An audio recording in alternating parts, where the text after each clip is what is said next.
We're joined by Lindsey Graham. I don't know if you agree with me. I think this deal is atrocious. But if the president took the money from this deal and simultaneously declared a national emergency, that would at least hold him over for a little while as he's, fighting his way through the courts, which I think would be expedited because of the emergency aspect of it. Yeah, I think you pretty much nailed it there. So the one thing about the deal I'm not sure about that would make it a horrible deal is if he's required to reduce bed spaces for violent criminals. I was told a couple hours ago that under the deal, the president can reprogram $750 million to add additional bed spaces for violent offenders, that the 40,000 cap on bed spaces does not include the $750 million he can use at his discretion, which in theory could allow him to go up to 58,000 in bed spaces. He asked for 52.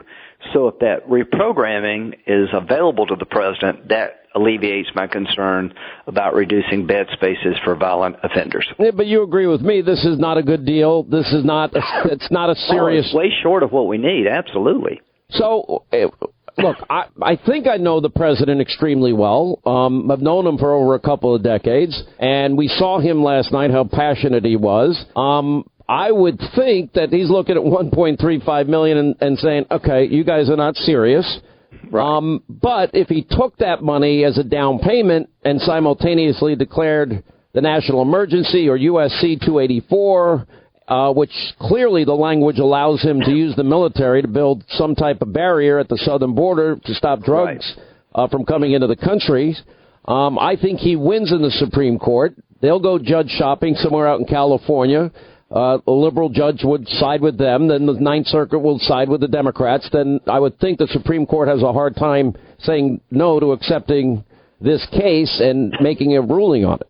Well, I think that's probably right. But the real question is this a fight worth having? The answer is yes. Most things in Washington that really bring about change, you have to fight for.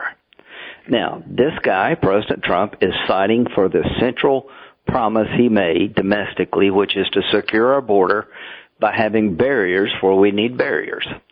So the $1.375 billion, the question I have, can he use that money for still barriers like he's been proposing? If the answer is yes, without equivocation, then that's a down payment toward the 5.7.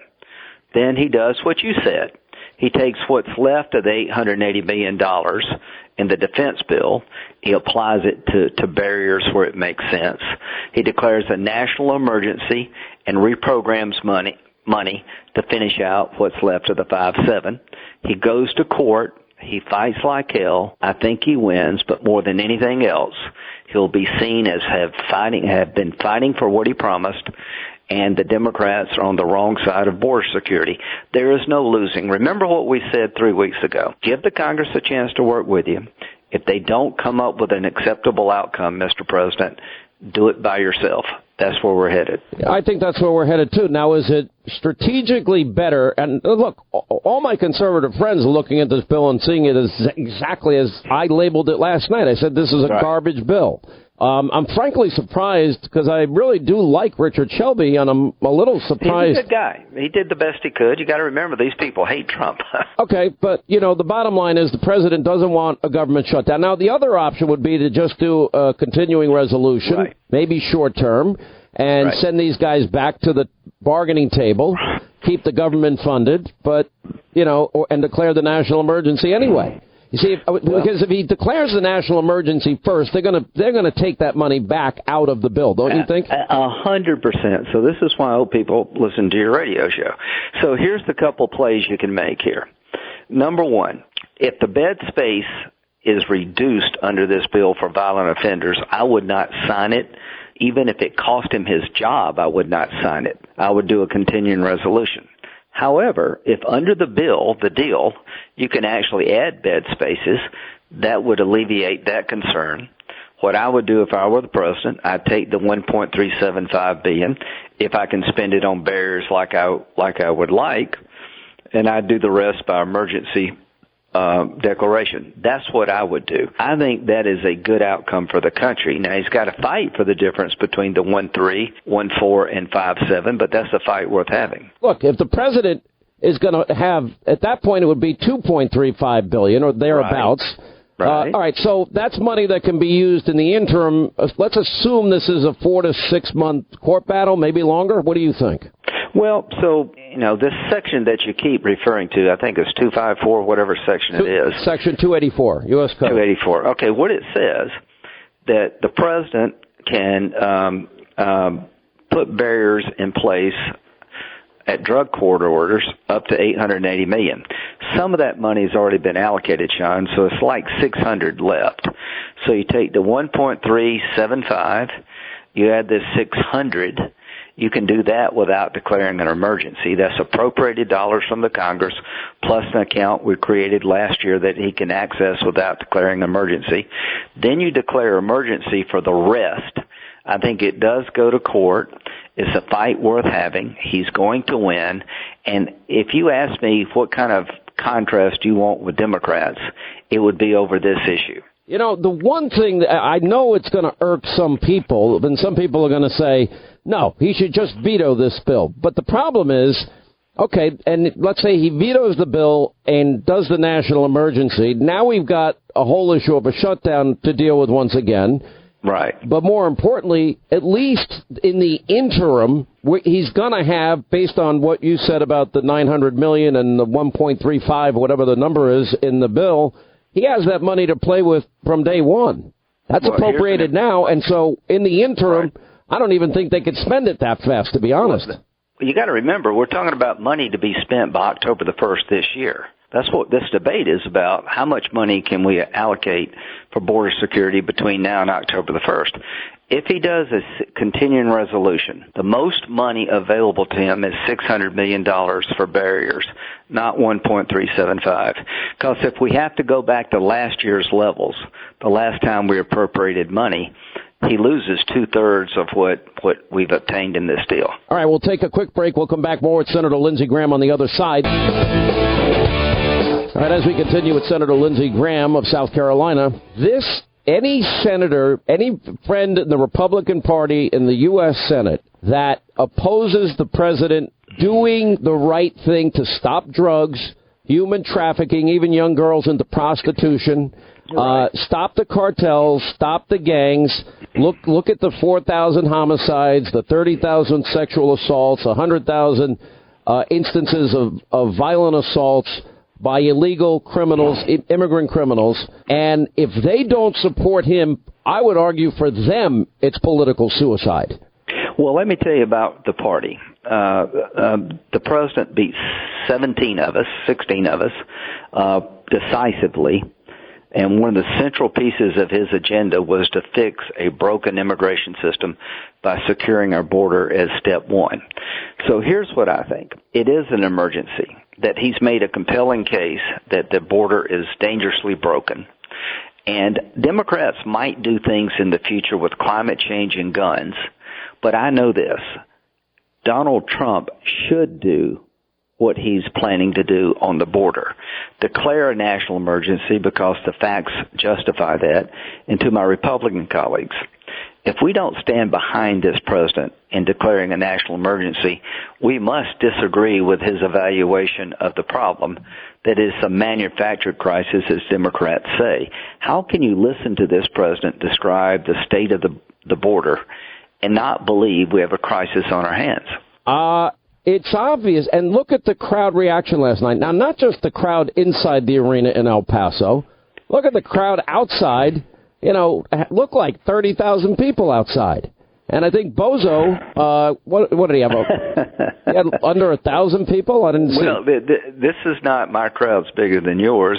Trump had an no, but the passion is real for this. Real, but it's the State of the Union speech. Go back. This is the moment when a lot of people are watching, 45 million Americans. 74% of the people agreed with the president's characterization about the State of the Union. The State of the Union is strong economically, we're safer militarily, but our border is broken, and it's a crime problem, it's a humanitarian problem, it is a drug problem. 74% of the people agreed with the president. That's all a Republican should need to know. 74% of the people who listened to the president agreed with his assessment. 80% of independents. I mean, we would be idiots politically. You talk about suicide. Oh, by the way, there are a lot of idiot Republicans out there, Senator. Well, no offense. Now's the time to have less, but we would be idiots to not back the president because the public understands where he's coming from. Well, I think the public supports him, and that's where... I do too. And the support is getting stronger, as we saw last night. It's getting stronger, but the argument that the border is broken is compelling. Even the governor of California said, I'm going to leave 100 National Guard troops because they are making a difference on drug interdiction. The point is that the drug problem in this country is at an all-time high for opioid abuse. All the heroin in the country just about comes through the Mexican border. They seized enough fentanyl about 3 weeks ago to kill 57 million people. Human trafficking. By the way, what if they ever put that fentanyl and poison the food supply in this country? Just play out all of these problems.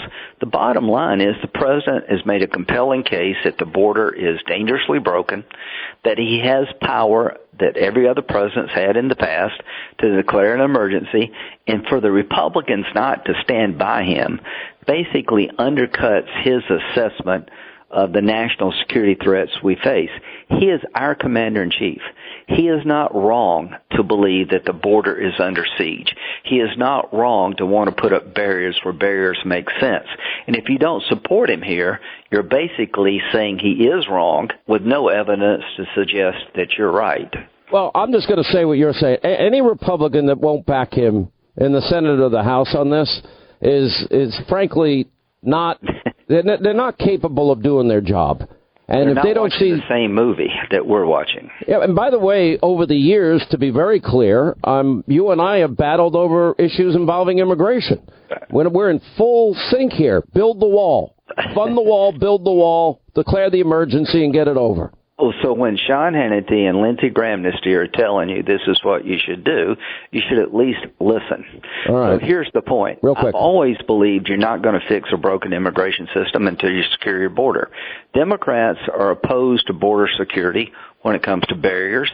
They're willing to let criminals out of jail when it comes to bed space. If you're looking for these people to help this president, they're not going to help him. They hate Donald Trump. They want him to fail.